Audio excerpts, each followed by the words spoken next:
Animal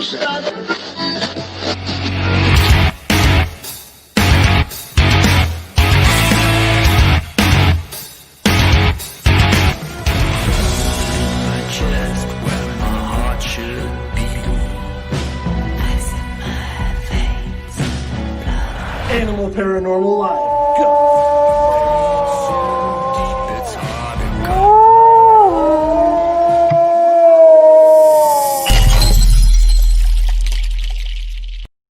And we are live. Hey, how's it going? How you guys doing? Doing great. Dude, I've been waiting for this day. Lovely I know I was over here. supposed to have Brad Cooney, but we're gonna reschedule. But I'm happy to have you guys. Thank you for coming on last minute. I really appreciate it. I worship you guys. Mwah. Thank you guys. Thank you, Jen. Thank you, Matt. Thank you, Gary. So, yeah, I am your host from Animal Paranormal Live. Thank you for coming on with us. We're just going to come here and just talk about whatever. Bigfoot, ghosts, who knows? Maybe your grandma's basement. You never know. Anything might go. So, yeah, we're going to have fun. But there's one person who I've been wanting to pick on, Matt Warner, kind of. Because, dude, your workout sessions, man. Yep. Freaking awesome, man. I've been following you working out, and dude, the big tires. I'm all about the tires, man. Tell me, dude, when did you start getting interested in working out? Because it's been really a motivation for me. Because I know, like, for me being so busy, it's hard to get out there and just start doing stuff. So yeah, tell me how you get motivated, because I want to know. Well, I mean, hello, Adam. Hi, Aaron. Thank you for tuning in. I've been a personal trainer now for like 12 years, and I've always been into fitness.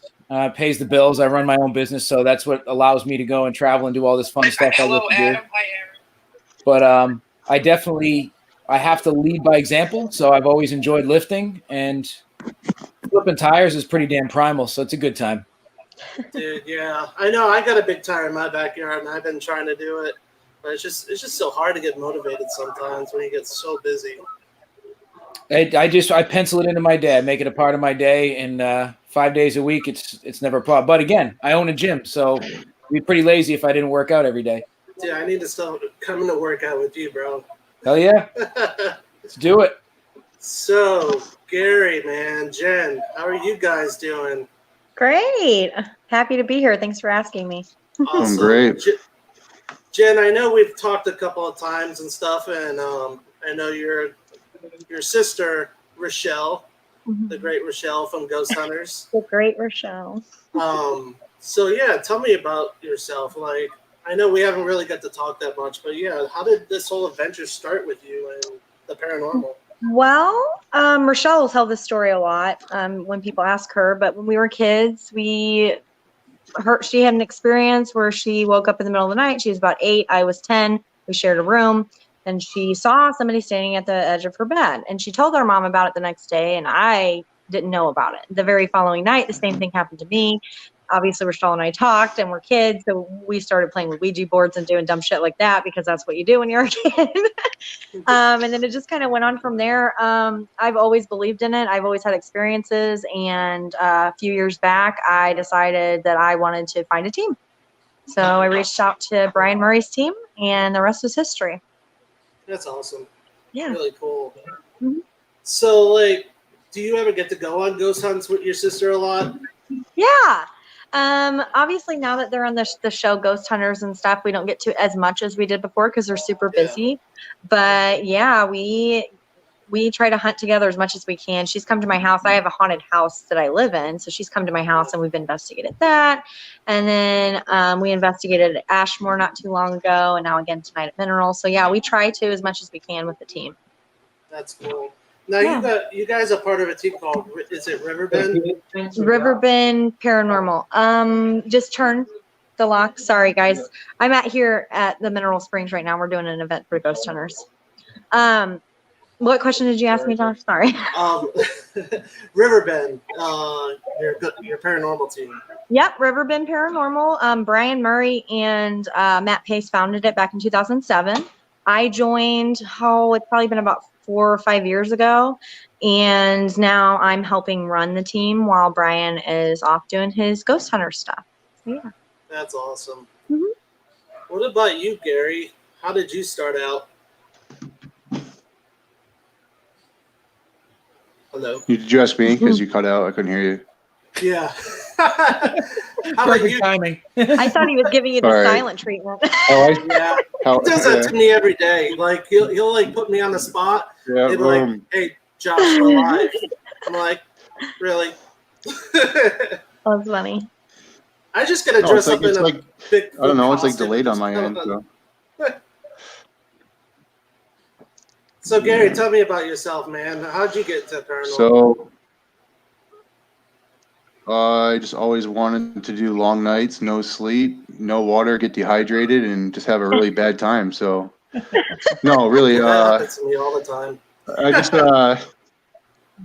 yeah, I just wanted to do it for no reason, you know. But no, actually, as a kid, I had a lot of like paranormal experiences, and especially with like my grandmother's house before it burnt down and everything. And then when it burnt down, I feel like what was ever there followed me back to where I was living and basically lived with me for quite some time. And then, like Matt was explaining the other night, I mean, when we were a lot younger, a lot of up and coming shows just caused the interest of, you know, you're not just abnormal. There's other people like you out there. So it made me just feel Yeah. comfortable and then explore it and then really just get involved in it. That's awesome. Now, is there like anything you're involved in right now, or right now, like any projects, or? Oh boy. Did you just ask that to Gary? Gary's got his hand in everything. Quite a bit. I think you got Yeah, something every My hand's day, in the cookie jar and it's not coming out. dude. That's awesome. Right. Dude, I got a quick Yeah, I question for you. know. Projects, 6 of them. Yeah. But That's awesome, man. Hey, I got a quick question. Someone asked. Someone said they're a skeptic, but why do ghosts sometimes have clothes on? Did the clothes die? Like, I don't get it. But that's a question for you guys. Do the clothes die with them when they die and then follow them into the afterlife? Is that what the question? Yeah, that's the question. I mean, I think so. What other explanation is there? I have no idea. Like I said, we're going to be talking about nonsense, and it won't make sense. I mean, you'd have to assume that they'd be stuck in the outfit they passed away. I mean, that's kind of like what we've been led to believe our whole lives. But Yeah. maybe they get Maybe that they one chance when they decided. die to pick one more outfit. Yeah, that's what Yeah. I'm thinking. Maybe they're wearing their most favorite outfit. Yeah. You Yeah. never know. Dude, Matt, you go to a lot of these investigations. Now, I've seen like a video of, I think it's when you were sleeping or something like that, and a spirit came like right through you or something like that. Tell me about that, because that's very interesting. When I see that like live on TV, you see it so much, but you don't really get to see it on a real, live feed camera, because, you never know. Like when you watch these shows, are they actually, did they actually crop that in there, or, is it actually real? Does that stuff, spirits come through you? So I want to know your experience with that. So that actually just happened 2 weeks ago. That was up at Wilson Castle up in Vermont. And we were up there with a couple different people in a different group, you and I Research, and Mike Hatcher from Dead Republic, myself, Rini Rodriguez, a few others. And we were doing a big investigation, kind of furthering our research of the location. And at one point, a few of us were up on the third floor. Everybody was up on the third floor. We were all doing different investigations. And we were seeing, myself, Rini, and Sarai were in one room, and we were seeing energies going through the room, energy forms on the floor. And then at one point, we had a full black shadow come around the corner and cut through the room, which we had seen prior when we were there. And I got to the point where it drained all my energy, to the point where I sat there and I went like that, and I said, dude, I'm toast. I got to go to bed. So we went down to the, command central, as you'd call it. And they had the DVR system set up, and one of the guys, John, looks at me. He's like, "What's the matter with your eyes?" I said, "Dude, I'm going to bed. Like, I'm done. I got nothing left." And like, "Oh, where are you going to sleep?" I said, "I'm sleeping in that room right there." And the room I slept in is the bride's room at the castle, and it's the one that people feel the most uneasy in. It's where they feel that there's negative female spirit. And like, you gonna sleep in there? I said, dude, I'll sleep in an open grave at this point. I'm so tired. I don't care. I don't care what happens. Like, I'm being recorded, so go for it, you know? Yeah. And so I went up there, you know, did the whole Dracula thing in my sleeping bag, and I was out. I get up the That's next what we morning. should talk about. What's that? So that's what we should talk about. The weirdest places we've slept to just scariest places I'm we've sure we've slept. all slept in some weird places. Oh, geez. Well, I'll ask you guys next the same question. So as I'm sleeping there, I put Reenie's air mattress in there. She said she'd stay in that room also, and got up the next morning, and it felt like someone had punched me in the chest or kicked me. Like, it hurt. Like, I felt it all the way through my body. And Reenie's like, oh man, you were snoring so loud last night. I was like, I don't snore. Well, you were snoring. I said, I can have you call some people that know I don't snore, because that's not. I'm proud that I don't snore. I'm a very calm sleeper, you know. So I was complaining to everybody about my chest, and I was like, oh, can we watch the footage? So 20 minutes or so after I fell asleep, prior to this, we've seen orb activity in this room all night. Now, we're not going to digress and get into all the do you or don't you believe in the orbs, because I do, you don't, tough shit. But they're not all going to be spirits, of course.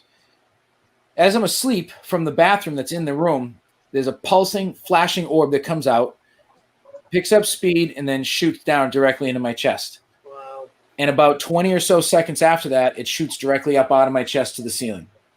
That's crazy. And, you know, you can call that a bug or something, but I don't know. There was too many factors there that made sense to me, that made me believe, all right, that's what made me feel like crap. I don't know what it was, but I fully believe that a spirit did that to me, and that's let me know that it slept in that room. And I'll be up there October 24th, and I might sleep in there again. And Dude, I might have to come with you on that one, man. come on up, man. That event's going to be off the chain. We got about 20 guest investigators coming. When is it again? October 24th. Okay. Awesome. It's a fundraiser, historical restoration type of event where we're trying to pump some money back into the place so they can fix it up. That's awesome. That's really cool. I love those. What about you, Jen? Any creepy, weird places you stayed in? Yeah. Let's see. Well, Ashmore Estates is one of my favorite places to investigate. I have a connection with the spirits there, I guess. I don't know. Mineral Springs is my second favorite. But I've slept inside of Ashmore during the day. We were up there working for Robin Terry. We were helping him do some maintenance to the building. And I'm a napper, so I went to take a nap. And I took a nap right in one of the rooms in Ashmore, like in the middle of the day. It was the only room that had like a bed or I think it was a couch actually. And I slept there for like 3 hours. It was creepy. Like, I remember waking up a couple times thinking like, oh, like I feel like somebody's watching me. But I think I've just grown so familiar with the spirits there. Like, when you go to that place and then to some other places long enough, it's like they know you. Yeah. So I would say that's probably the creepiest place I've slept in, for sure. Cool. And everybody always makes a joke of it because they're like, Jen, you sleep everywhere. I was military for a long time. I was in the military for 10 years. So I can sleep anywhere under any circumstance. I can fall asleep very quickly. I eat really fast and I take showers really fast. So I can literally sleep anywhere. So I always get shit for that because they're like, Jen, how do you sleep in a place like this? I am tired. I'm going to go to sleep. That's all. I don't know. You got to do what you got to do. You got to do what you got to do. Like, my body's telling me to shut down. So that's what's happening. I hear you, man. Yeah. I hear you. What about you, Gary? Gary the man? Just turn it when you come back in, lock it. Okay. All right, Josh the animal. Well, creepy places I slept is probably a location I'm pretty familiar with. It's a theater. It's in Dodge City. They call it the Demon Theater. And I found myself getting so tired, and I don't remember anything after that, but I fell asleep in the middle of the hallway of the main auditorium area. Woke up like 3 hours later. It was pretty creepy. And then the crew was like already investigating, but I was sleeping. So they kind of left me hanging alone.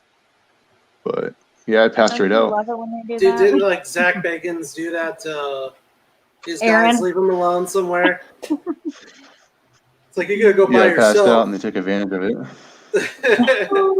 I had a few guys do that to me at the Monroe house too. That was pretty messed up. Oh man, Like for me, like I love the dark, but like if people left me by myself near a clown, dude, gotta watch out, man. I will freak out. I don't like clowns. I don't. That's one thing I don't do. Oh, that's noted.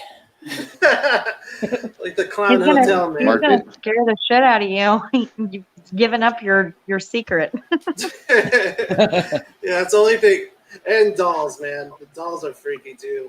I agree with that. I agree with the doll thing. That's If I Have seriously you see a seen, have you doll's seen head Matt's turn, house? Like, look behind him. dude, talk about that doll that you showed us before. What was that doll that you said you had? It's my girl. Dude, tell us about that. Dude. This is Erin's favorite. Erin's watching. She loves Ameline. Dude, tell everybody about the story, man, because it's a very interesting story how you got it. All right. I'll give her some respect. So this doll was left in a friend of mine's pickup in the back seat of his pickup truck.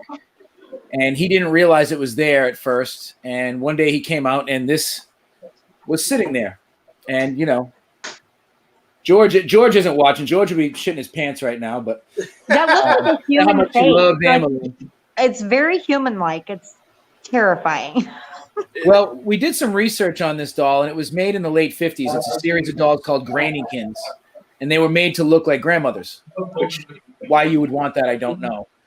But she looked like Mrs. Howell from Gilligan's Island when she was new, like classy with the earrings and everything. Now she's got this rusted, wonky eye, and, you know, and as you can see, she has a noose around her neck. So my friend called me, and he said, hey, I've got this thing in my truck. I don't know where it came from. I know you do this stuff. Can you take it? I said, yeah, I'll take it. And he said, well, you know, my wife and I want to figure out what it is first, where it came from. I'll get in touch with you. I said, no problem. A couple months goes by. I hear nothing. I don't think anything of it. And he calls me one Saturday. I said, if you want this, you have to come and get it today or I'm going to burn it. I said, okay, I'll come and get it. He never removed it from his truck. He left it where it was. During that period of time, he had a couple people that were close to him pass away. His whole family was fighting with each other, and they're not that type. And he felt that this bad omen had brought all this bad luck to his life. So in further talking to him, near where he lives, there's like a flop house where they sell drugs out of. And he and his wife have both witnessed deals going down. So they believe that this was put in his truck as a warning not to tell anybody what they saw. So I took it. I smudged his truck and all that to make him feel better. Took it home, thought nothing of it. Now, whenever I take home an enchanted, I don't call them haunted objects. I call them enchanted. Whenever I take something home, I don't do anything with it until I bring it live on Facebook and reveal it to everybody, and we go through it and do some sessions and readings and have fun. So I had her in my house for a few days, and during that period of time, I was very on edge, moody, short-tempered, irritable, all of that, and just didn't feel overall well. So I said, you know what, we got to just do this thing and do it live. So I came home from work one night, did a quick live session, brought everybody in watching. We're using an obelisk and some other devices. One of the words that we got was Ameline, and that's where the name Ameline has come from. It's a French word. I forget what it even means at this point, but that's what we've named her. I've named her. And two other words that we got were water, New Orleans, and Ameline being a French word, I instantly put the three together and figured voodoo. I said, all right, this has got to be some sort of voodoo. And there was a few different psychics that I trust that were watching the show from around the country, and they were all reading the same energy from this. They could feel exactly what I felt in this room. And they all believe that this noose is acting as some sort of binding spell and that I should not take it off. So I've left the noose on. Now, as we're going through this, the energy in the room got really, really intense. And as it got to a certain point, the whole broadcast shut down, the computer died, everything. Now, I leave my computer on charge when I'm doing these because I don't want it to die because I don't look like a buffoon. Yeah. So there was no reason for it to die. Everything shuts down. I'm like, holy shit, this place is insane. I'm by myself. Now I don't even have the viewers to pretend that I'm not alone. And I'm like, damn. So fire everything back up. Once the broadcast came back on, the room was settled. And I had one of my psychic friends message me. She goes, the room is fine now, isn't it? I said, yeah. Surprisingly enough, I was just going to talk about that. And she basically said that I gave it the attention that it was looking for, and I'm giving it the respect that it deserves and needs, and that I'm fine to have it because I am treating it with respect. So she gets the best seat in the house right up there. She can see the TV, and I talk to her and all the other objects I have in here as if they're people and they're right here in front of me. And, 9 times out of 10, I don't have any issues. I've had plenty of issues, but we're good right now. So I sage and smudge this place all the time. So been good for a while now. Yeah, it's all about respecting that object also too. Yes. Just like people, you respect them, they'll respect you. Yep. Yeah, and Erin was creeped out by her, so she wasn't too thrilled about her, but she's learned to respect her a little bit. Yeah. Right, Erin?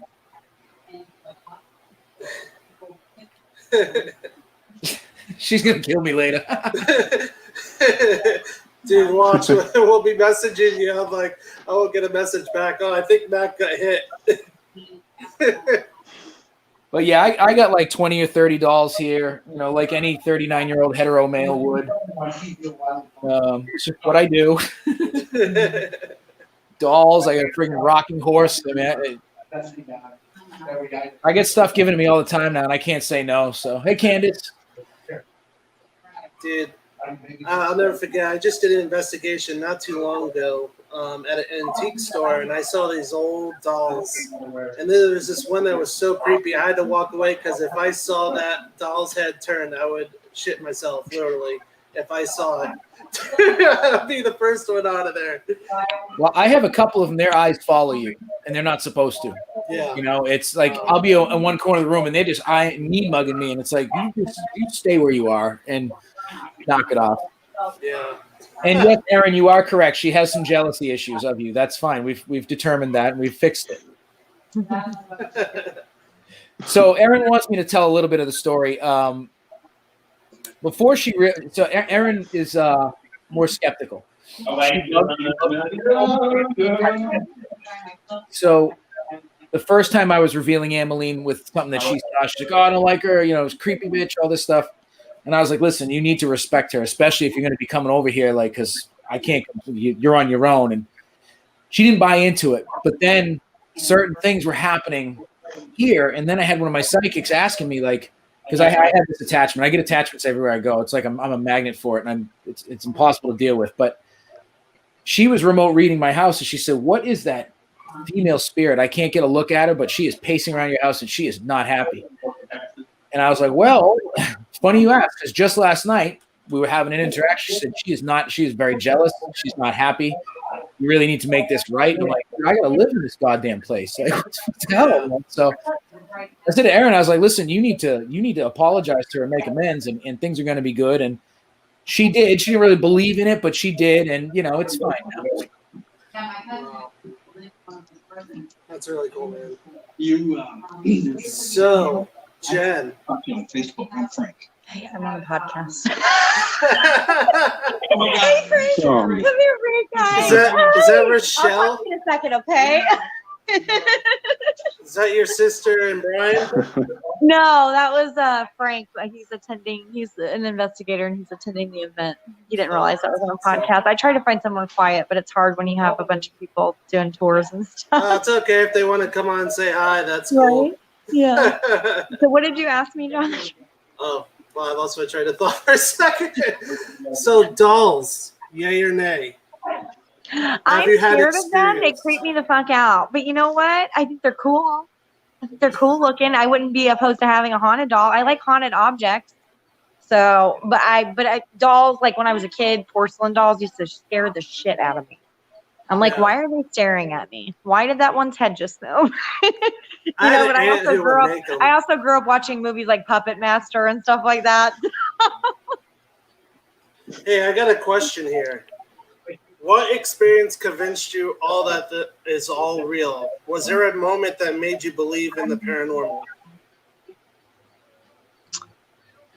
For me, yes. Yeah. I mean, I told you, I kind of already went over how as a kid and all of that. Well, Rochelle and I, this is what did it for me. This was the moment where I decided I wanted to know more and I wanted to be on a team. So we were investigating. Rochelle and I had paid to do like a ghost tour. This is before we were on teams and all of that stuff at the YWCA here in Alton.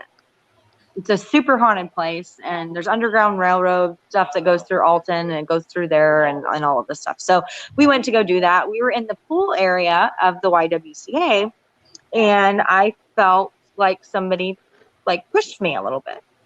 But we were in there with a bunch of people. So I chalked it up to, okay, so maybe somebody just bumped into me, whatever. A little bit later in the evening, Rochelle and I had gone down there. They gave us like our free time to go and investigate and stuff. So we went back down there, and I was walking along the pool, and Rochelle had made a joke, like, because I had kept hearing stuff and seeing stuff in there. She goes, oh, they're going to try to push you in the pool, Rochelle. And she started laughing. Right after that, I felt a cold, bony finger in the middle of my back, and I was shoved far enough to where I had to catch myself. Oh, wow. Chills went through my body. I was petrified. I don't get scared of things. I just don't. I have no problems investigating mineral springs by myself. I've done it. I've gone into Ashmore Estates all alone, done it. I don't get scared.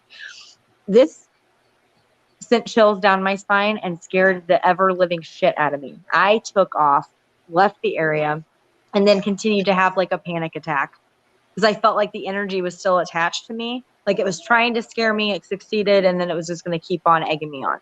Yeah. So that was the moment where I said, this shit is, I had never had that happen before. I've only ever seen things and heard things, never been physically touched to the point where I thought someone was legitimately pushing me. Like it felt solid. It was just a cold, bony finger, and it was hard enough to where I had to catch myself from falling completely down.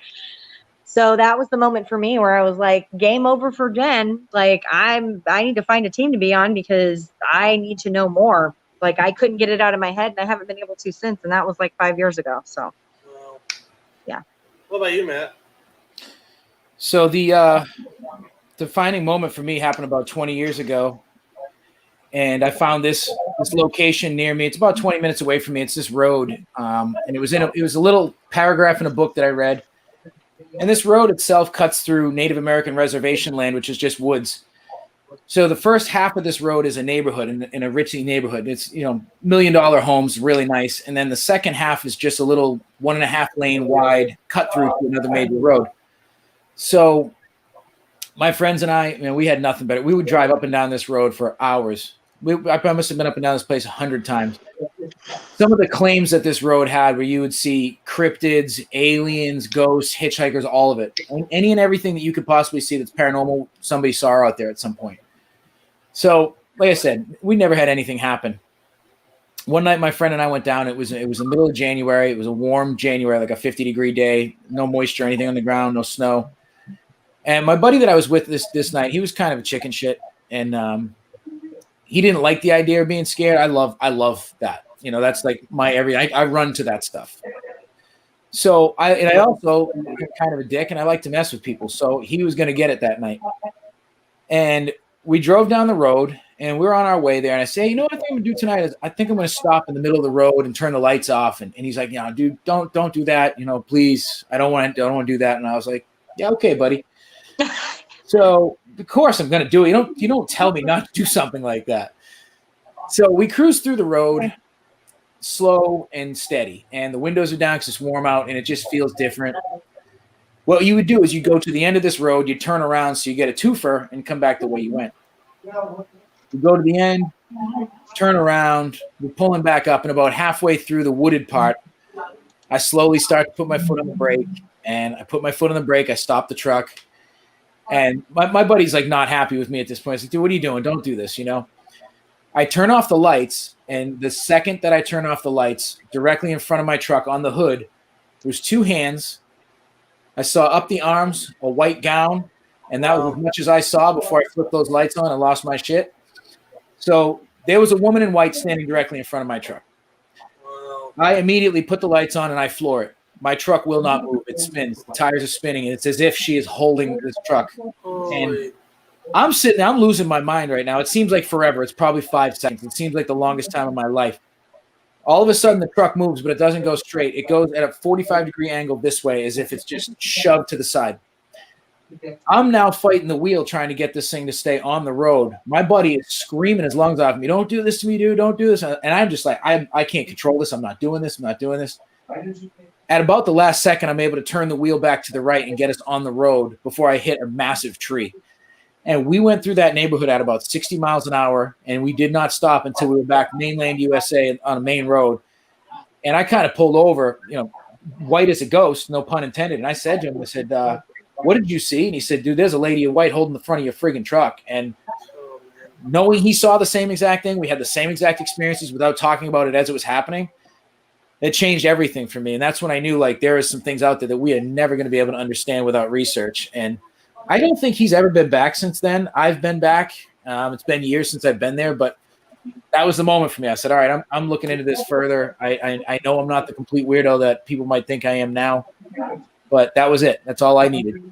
And also a fresh set of underwear next time you go and do something like that. Absolutely. Yep. Hey, Michael. It's like, did you change your underpants after that? Because I would have had to. That's pretty terrifying. I'm sure I threw them away. Dude, that reminds me of like just like one day if I'm like going down a freaking road, like a dirt road, and I see that happen, dude. Like Jen said, you better have a fresh set of underpants. We're gonna have a whole set of new problems, and that's in the pants.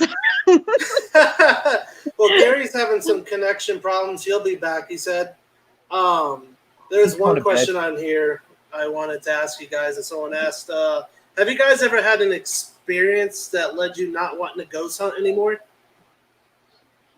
Yeah. Like completely quit. Like you didn't want to do it anymore, but you still went, but you came back to it. What was your guys' experience with that? Yeah. Do you want to go first, Matt, or do you want me to? I'll let you go, Jen. I'm going to think on this one. Okay, so yes, Matt, that's absolutely. So I have investigated Mineral Springs too many times to count. And I'm here right now at Mineral Springs. When I first started coming here, I used to leave here and immediately would have nightmares, dreams. Whoever's in this place, there's something dark here. I don't think it's a demon or anything stupid like that. Come here, Mustafa. Hey, I have a special guest. Mustafa. Dropped the phone. I got so excited. Dude, Hey, what's up, man? What's up, big sexy? I like that look you got. That's a nice Dude. beard. What's up, dog? How you guys doing? Honor, man. We're going to have you on the show sometime. Well, yeah, we get me on the show. Hit me up, dude. Yeah. Dude, definitely. Yeah, we'll have you all on. Yeah, man. You're in good hands here with Jen, though. She's awesome. Dude, yeah. I give that's good awesome. haircuts sometimes too. She gave me a bomb ass hair. It's one of the best cuts I've ever had. I couldn't Dude, believe it. I'm losing my hair, so. Yeah, me too. But she made it look like I wasn't. That's how good it was. She did a tight fade, dude. It was dope. I'll see if I can get a couple of the other turds from the show on here in a second. Dude, Yeah, Mustafa, good talking to you, man. Thank you, buddy, for that little special appearance. Big Booty Judy in the house. Big- That's my name.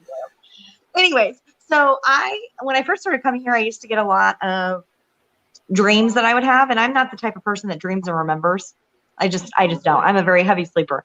And there was an entity that kept appearing to me every time I would come here. I'd go home and I'd either have a vision about him or I would have a dream about him. And it was so terrifying. It got to be, it almost progressed. Like the first time I saw this person, it was a person. And in the dream, it was a person. He didn't look happy with me, but he was just kind of standing there. The next time I had a dream, it was the same guy, but he looked different, but I knew it was the same guy. And he was trying to basically make me feel like, oh, nothing to see here at Mineral Springs. Everything's fine here. Because we have theories that maybe there's a lady here that's being kind of oppressed by something a little bit more negative. So the third time I was actually investigating here with Rochelle and our team. This is way before ghost hunters and stuff. And I had a vision as we were doing a session up in the apartments. And this time when he appeared to me, it was not so nice. It was very scary for me. And then I started having a lot of crazy things happening at my house. My kids started to see a dark shadow person that was really scaring them. He likes to watch and hang out at my house. Now that I'm more familiar with who this is, I cleanse myself before I leave the building and just tell whoever it is, hey, I'll come back and visit you here, but you can't come home with me. But it got so bad there for a while that I was like, I don't know that I can go back to Mineral Springs. I don't know if I can go back to investigating because it was serious. It was like an oppressive energy. I was having mood swings. It was affecting my life in so many different ways, but then all the nightmares and all of the feeling of being watched and my kids getting scared. It was like he followed me home, and he tends to do that if I don't tell him to stay here. So I learned how to protect myself. That was in the very beginning when I first started investigating. I learned how to be more vigilant in protecting myself, my energy, making sure that I'm not bringing home spirits with me from places and whatever. But yeah, it got bad enough to where I was like, I don't know if I need to do this. So, yeah. Dude, Sorry, Gary, I was kind of rambling. Gary, can you hear us? Can you hear us? Kind of, sort of. It chooses when it wants to. Dude, I'm going to put you on the spot. Hello? Hey, can you hear me? Yeah, I can hear you now. Gary, Earth to Gary. Dude, you go to what? Dude, Like, nope. nope. He's like, nope. All Not right, now working. we'll go to you. So I've never really had an experience where I wanted to quit, but I will say, like, I guarantee that both of you and everyone else, we've all had those moments where we've wanted to walk away from paranormal because of all the bullshit that goes around with it. Yeah. That's about the only time I've ever wanted to walk away. But I've had a few experiences where I had to leave the location and go outside. And both of those happened this year. One was at Wilson Castle and one was at the Detroit 6th Precinct Jail. So Matt, are you an empath by chance? I am. Yep. So am I. It's a Yeah, hard life to live, right? You get it. Very Yeah. exhausting. It is. The living and with the dead, really. I mean. Yep. It truly is. And it's, I've always known I was an empath, and I've been told for years, like, I'm a psychic and all this. And I'm just kind of, yeah, okay, whatever you say. And this year I've started having my abilities come out, and it's mind blowing. And that's what happened to me at Wilson Castle. The very first time I went there, I've always been able to sense energy, kind of like a human barometer. I can walk into a room and feel pressure. At Wilson Castle, for the very first time, I actually saw energy with my eyes. Probably my third eye, but I actually saw the energy. And it freaked me the hell out because I didn't expect it. And I just sensed that there was a little boy. I put my hand out and I said, I'm going to protect you. You can hang out with me tonight. And I'll be damned if he didn't take my hand. And I felt his hand take mine. And I have a kid, so I know what that feels like. And it was cold, and I was like, holy shit. And I was focusing on it, and I could see the energy leaving my hand. And the best way to describe it is if my fingertips were candles and I blew them out, that's what it looks like when the energy leaves my hands to go to a spirit. It's freaking crazy. I wish I could film it and show people how it looks. The stronger it gets, it starts to look like I have a block of dry ice in my hand and the smoke just billows around. Like I'm going to do like a all-you-can type of move or something in the middle of the dark. And this all happened for the first time, and I was like, all right, what's happening? Like, it was like, is anyone else seeing this? Am I being punked? Like, I didn't get it. And I got to the point where I was so drained, I started to nod off, and I was like, dude, like I said to the spirit, I said, I got to go outside. I need to catch my breath. Went outside, had a little shit fit, trying to figure out what's happening to myself. Went back in a little while later, reconnected with this spirit. This time, the smoke that I saw was a reddish color. It was very extreme, and it was much more powerful.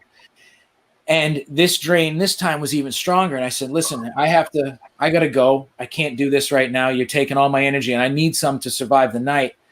I said, I'm going to go now. And as I went to leave, in my hand, I saw the little boy's hand. It wasn't energy. It was an actual little boy's hand and about 8 inches of his arm. And that was just, I was like, I got to go. Like, I don't know if I'm ready for all this stuff yet. And You have to shine. I'm not ready for the shining. I know. You know what, though? I think that's super cool to hear that, because you and I have a lot of synchronicities. It's kind of crazy because I'm a very logical, I'm a very logical thinking person. And it wasn't until about a year ago when I stopped ignoring things that I've been ignoring my entire life, thinking, oh, you're just imagining things. Jen, why are you have such an overactive imagination? And then when I started to acknowledge it and realize that spiritual and logical thinking are two different worlds apart. Yeah. Like I started to, okay, here's my logical, here's my, spiritual. And if I can meet them in the middle, I have my all-seeing eye, and then I can start. And once I started focusing my energy on actually not ignoring and accepting, it's amazing the kind of stuff. I can do tarot card readings over video chat with people to access this back here. The shit that everybody has that they don't talk about, like everyone's inside voice, everybody's things that they compartmentalize. And when you start not ignoring, it's like I just say things. I learned how to just say things as they're popping into my head. Yeah. I'm like, it may not make any freaking sense to me, but it might make sense to the person I'm talking to.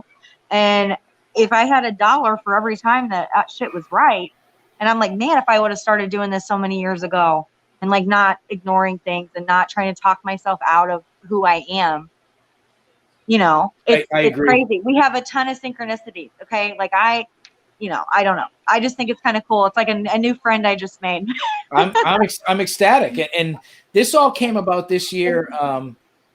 Earlier this year, I went through some shit, and a friend of mine reached out to me, and she's like, oh, I want to do some Reiki, some energy work on you. And I'm like, yeah, you know, whatever. I didn't believe in it. Oh, that shit'll blow your mind. Oh, it did. And she ready to be an emotional wreck for the next 3 to 5 business days. I'll tell you right now. So she's in Georgia. She did it all remotely. We did all kinds of little, spell work and stuff. And I put the belief in it because I knew she believed in it.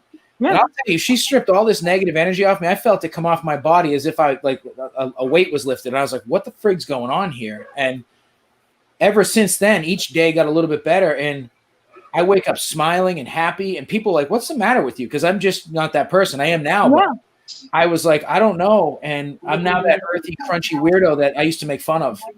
Like, right? So happy about. I used to make fun of it too. I was like, oh, this is all bullshit. That's bullshit. Yeah. This is bullshit. And then you really start to be open-minded, and it's amazing what that does for your mental health too. Yeah, absolutely. Like, I am just such a happier person now also. And I'm like, this is crazy.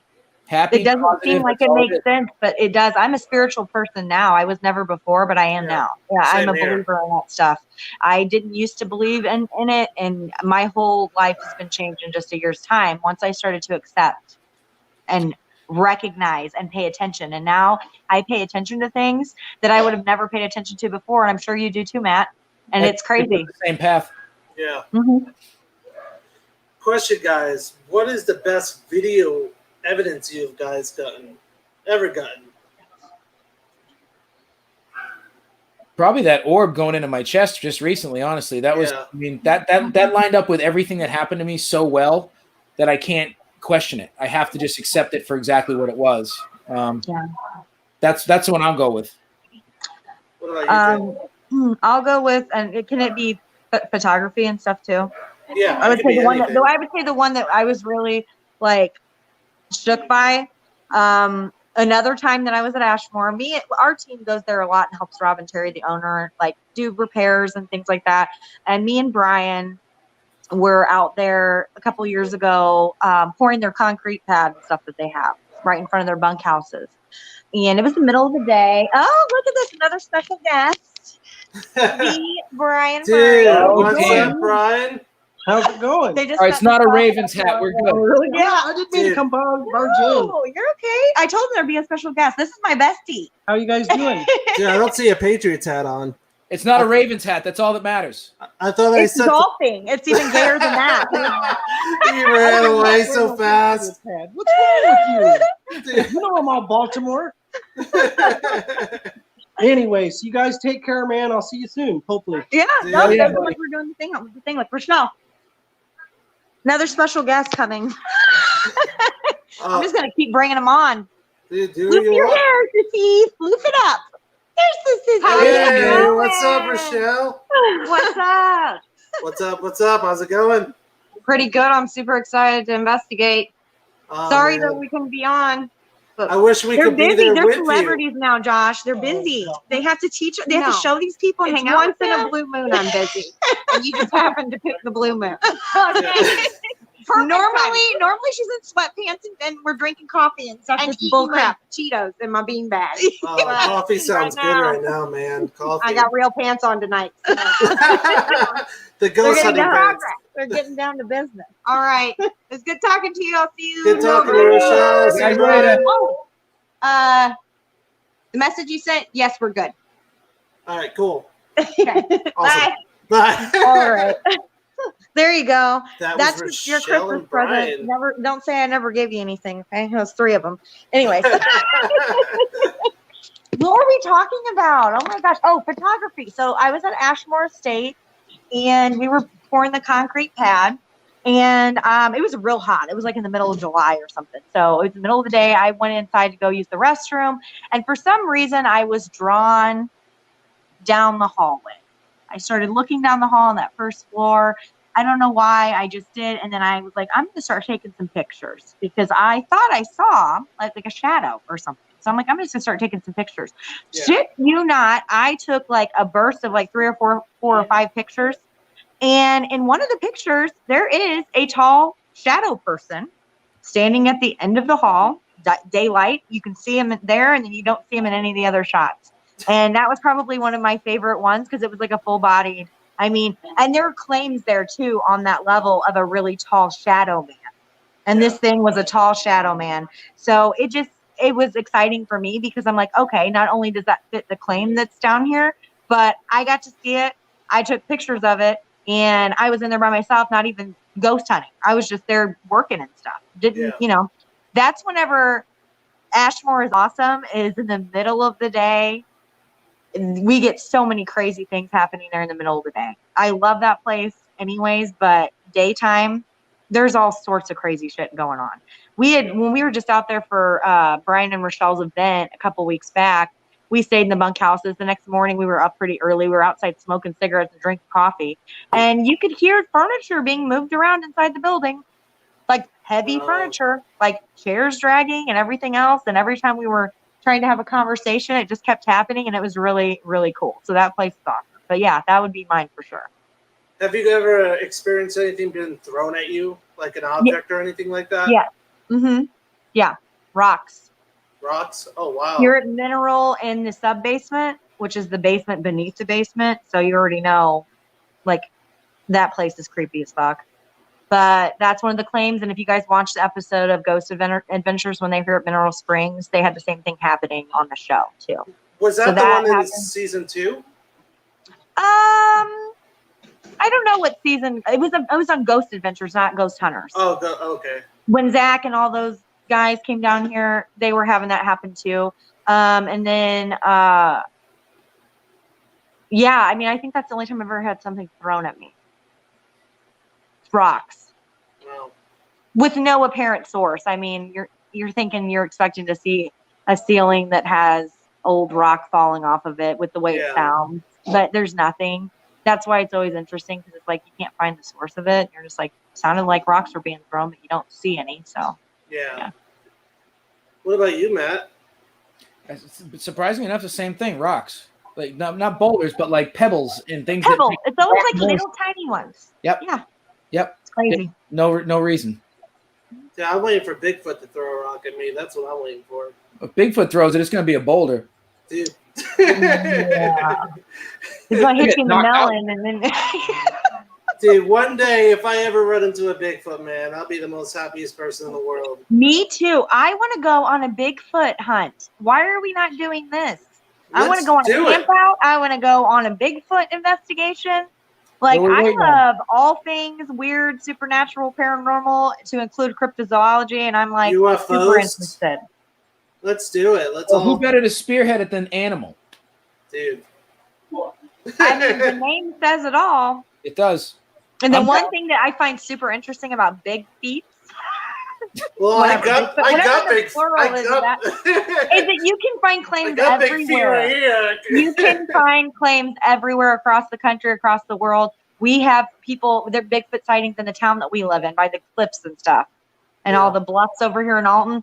And I didn't even know that until one day I was looking up shit and I asked Brian. I said, I'm like, we need to go on a Bigfoot thing. And he's like, people see him all the time around here. I'm like, are you fucking joking my ass? I didn't even know.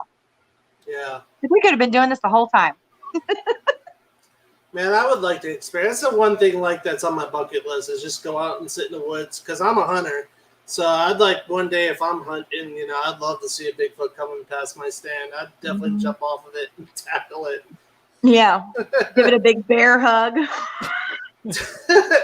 Dude, my wife told me, I'll never forget, my wife told me, she's like, a Bigfoot, she had a dream one time that a Bigfoot came in our bedroom and I jumped on top of it and freaking rode it like a horse. And she said, she's like screaming at me. She's like, "What are you doing?" I'm like, "It's the best day of my life." You were sleeping when that happened? You had What? a dream about Bigfoot? No, my wife did. She said I got so excited it was in our bedroom. I almost wish it was real. I had a dream I was flying on a piece of toast one time. Now that's interesting. Isn't that weird? What about you, Matt? You had any weird dreams? My dreams are usually of the sexual nature, but otherwise they're not weird. They're just really good. But no, The show gets weird. Really good. it's so good. Weird dreams. See, I'm one of those people. I love nightmares, but I don't have them anymore. Like every once in a great while, I'll have a nightmare. I'll wake up a bit. Hell yeah, that was a good one. Like, cause it wakes you up, and I wake up, my chest pounding. It's like my own free horror movie in my head, but it doesn't happen enough anymore. So. Have you ever experienced sleep paralysis before? Nope. No. I have, and it's fucking terrifying. I bet it's awful. It's awful. I mean, yeah. it's like like you can't, like you're paralyzed. You're awake, and you can't do anything about it. And you're just like sitting there wanting to shit your pants, scared, can't move, can't breathe, nothing. It's insane. It's not good. But sometimes you see some cool shit though. Like there's been times where I've had to I haven't had sleep paralysis a lot. I'd say probably maybe 2 or 3 times my entire life. But every time I have, it makes a believer out of you of paranormal stuff too, because it's like I've seen shit in my room and I'm like, what in the fuck is going on? So it's scary, but it's kind of cool when you see some cool stuff, you know? That's awesome. Dude, before we go, I have one question. UFOs. What's your thought about UFOs before we head out off the show? Finally, they're acknowledging that they exist and nobody seems to notice because of COVID, but I mean, they said this shit. And I was like, really, people, we've been training our whole lives for this. We really aren't even going to acknowledge that. Did you see that one in New Jersey that happened? People are saying that The there's Goodyear UFOs. blimp, you mean? Yeah. I don't need any more proof. Well, the funny thing about the Jersey thing, it was like announced all over the world, and people are getting like causing the biggest traffic jam in New Jersey. And in New Jersey, you know, Matt, like me. Like, are you talking about the Goodyear blimp? Yeah. When I saw that, like people like, oh, it's an alien, and I'm like, oh, you gotta be kidding me. Jersey. Yeah. The biggest ass freaking traffic jam you're ever gonna have in your life. Dude, I'll never forget, man. The biggest traffic jam I've been in is New York, going through those tunnels, man. You wait for hours and hours. I just rather wish I had a hovercraft car and just fly over the damn bridge. I just stay away from big cities like that altogether. I was raised in like the cornfield, so I'm just like, no, I don't like the crowds. That's my biggest fear, getting lost in a cornfield. Ooh, have you seen that movie, The Tall Grass on Netflix? No, I haven't seen it yet. It's a weird movie. I would say the first part of the movie is pretty creepy. The ending is weird. I don't know. I was confused a lot during it, but it is kind of creepy to think of, to being lost in a cornfield. Like, yeah. I always think of scary stories to tell in the dark, you know, with what's his name, Herb or whatever on the. Is that his name?